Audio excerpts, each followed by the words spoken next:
nice smooth circle. Now watch where I put my circle. See the belly button? It's going to go right in here. Nice big circle. You are working on a much bigger piece of paper than I am, so you can make this at least the size of a baseball. Okay? Notice how lightly he goes around and around.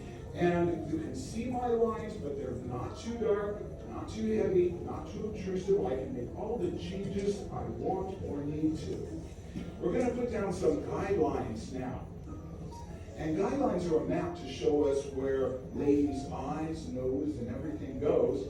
I'm going to go to about the bottom third of this. So let's see, that would be about a third of the way, that would be about a third of the way. I'm going to start over here on the right side of that circle and just head out the left side. I'm not going to go out the back, but I'm just going to go out the front here a little ways, like that. Okay? Now, this is going to be her snout. And I've made that line longer than it needs to be, but that's okay. I'm going to just start a little bit above that line on the circle here and bring down a line to meet it like this. But still keeping things very, very light and loose. Now her snout's going to come out to about here. I'll even bring it up a little bit further there to show you.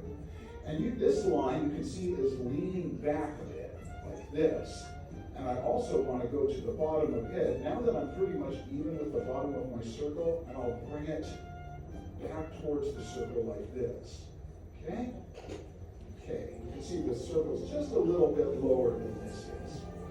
Now she doesn't have a box or a snout, so when I start to define this, I'm going to kind of cut this corner off. I'll just do that very, very lightly, and then we'll come back to it in a second.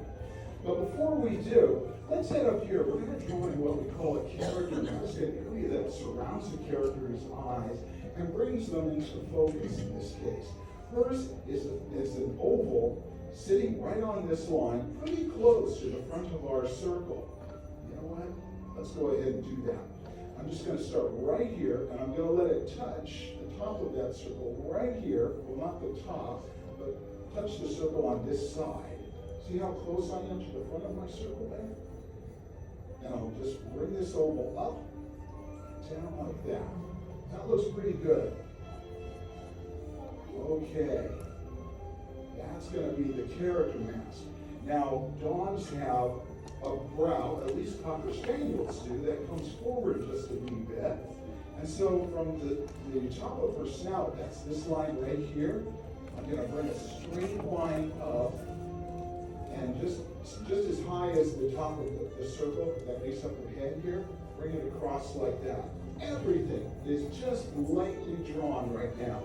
And now I've got the structure of lady, and I'm ready to start defining a few things. Let's start with that snout and her nose. Going to the end of this line, I'll just bring down a little curve like this. Okay? And when I round off, just a little round on the top and a little round on the front, now you can start to see lady's nose.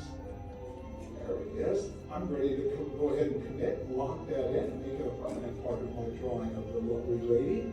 And I am going to go ahead and give her a very small nostril at the bottom of that. This top line here, I'm just going to give it a little bit, ever so slightly, curve as it goes back towards her face.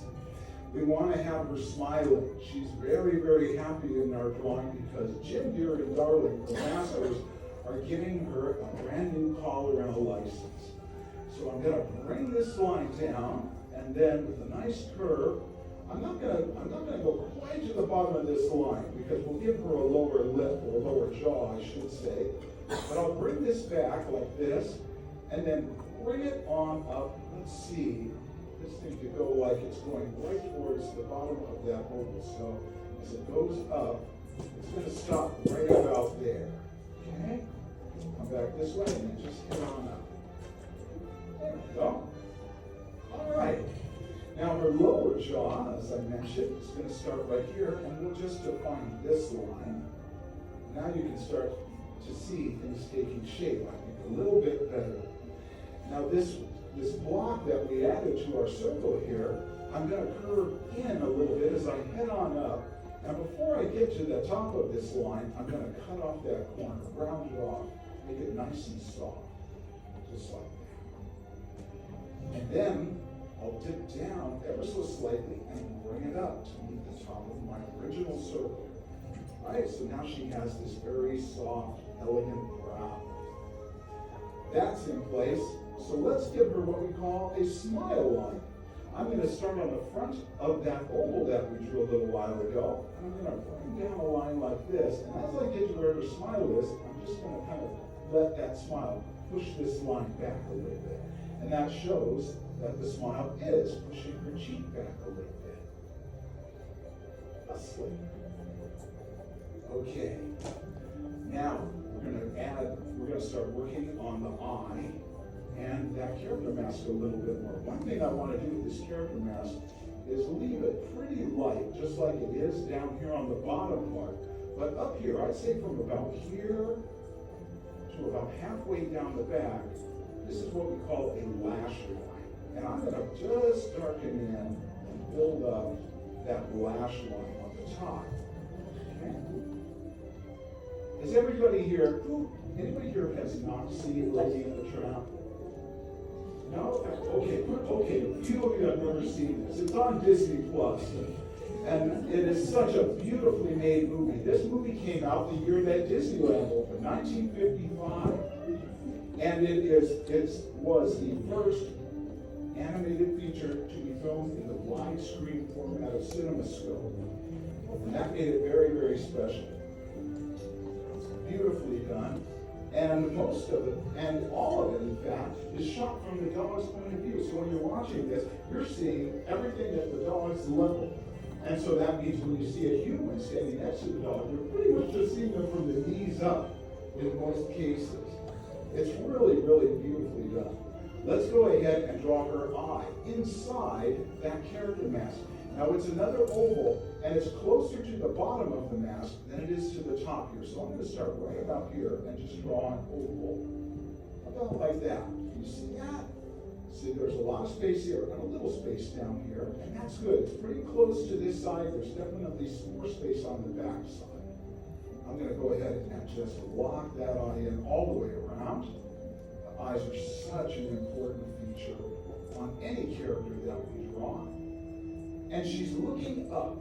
She is looking up at Jim Deere and Darling, her masters, because they're going to be giving her a brand new collar and license, which you may remember in the film, her friend Trusty, the Bloodhound, says, "This is the greatest honor a human can bestow."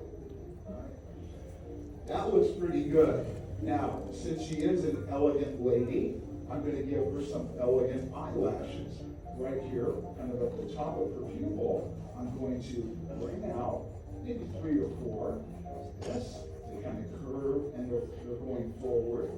There's one that's just kind of playing peekaboo from the other side. I'll just add that in so we know that it's there. I'm also going to put a little bit of color in that nose. All right, let's keep going because we still got a long way to go. I'm going to go down here now. If you were to follow that smile line down here, I'd say just maybe a little bit to the left of it. I'm going to start bringing down her chest.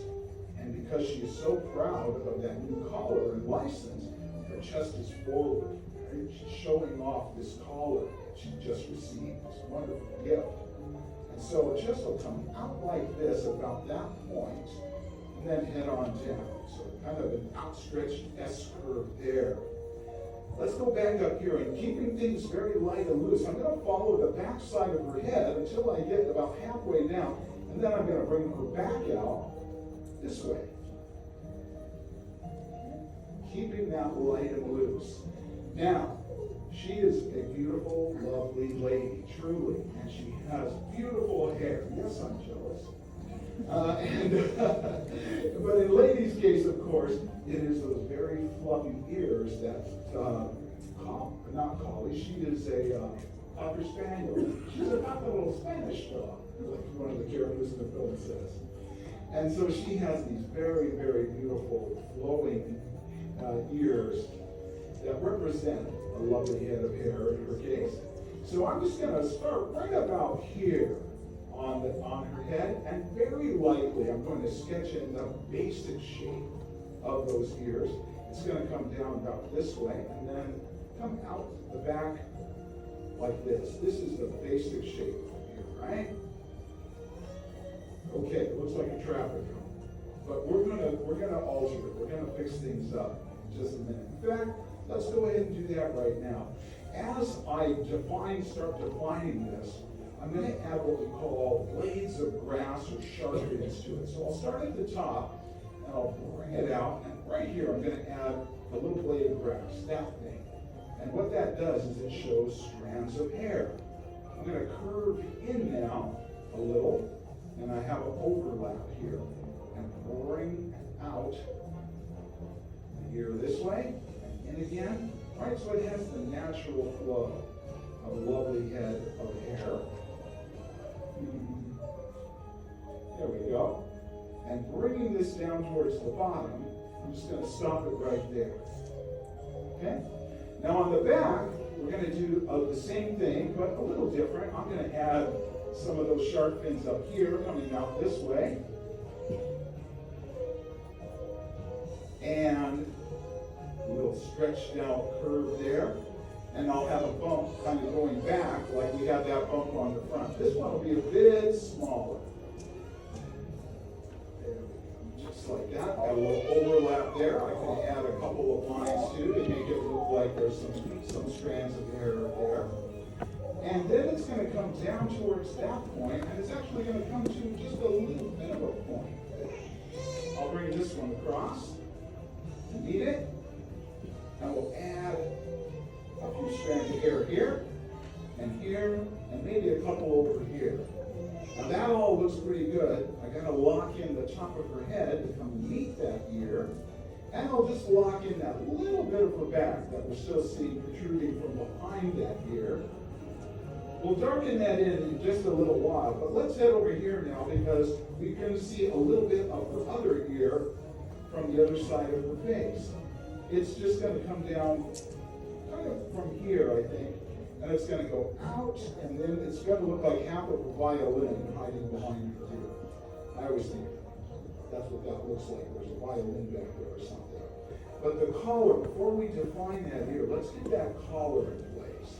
Now it's just a rectangle coming forward like this. Okay, you can see that it's laying there on her chest. This line here, the curve of her neck coming down to that, can be perfectly straight. So can the collar and that outer edge of it. But down below, hanging from it, is the license, right? And it's a diamond shape. It's rather large, like that. And to make it look like it's an engraved license, I'm going to add a diamond to the inside of that diamond, like this. Okay, let's go ahead and give these ears a little more detail like we did back here. I'll just bring out and have a little overlap there, and then just a couple lines there to give it that furry look. Also, as her chest comes down, we can add a little bit of fur down there too. That's looking pretty good. Now I'm going to take my pencil and turn it sideways and use it like a crayon to shade in this and the one that's on the front. I'll tell you a little bit about this wonderful, wonderful film. It is truly a great Walt Disney animated classic. And there's a couple of really good reasons for that. Aside from the beautiful look of it, the amazing animation, hand-drawn by the best Disney artists, this film also had amazing music by an icon, truly, that word gets used a lot, but Peggy Lee was truly a master of the American songbook. She wrote some of the greatest songs in the American songbook, and all the songs in this film were written by the amazing Peggy Lee. And as if that weren't enough, she did 4 voices from this film. She was not the voice of Lady. That was the wonderful Barbara Luddy, who was also the voice of Merryweather in Sleeping Beauty. But Peggy Lee was the voice of Lady's master, Darling. She was the voice of those nasty Siamese cats, both of them, overdubbed singing that song, which she herself wrote.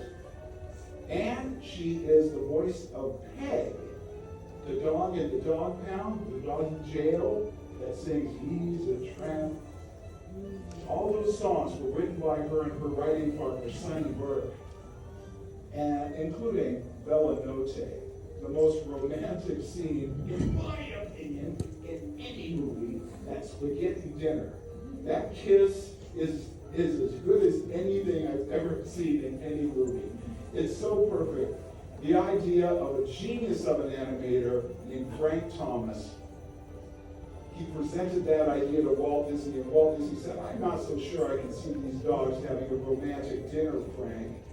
But he said, "Well, give me a chance to do some sketches and show you how it'll look," and boy, it's been great. And Walt agreed. How'd you all do? Great.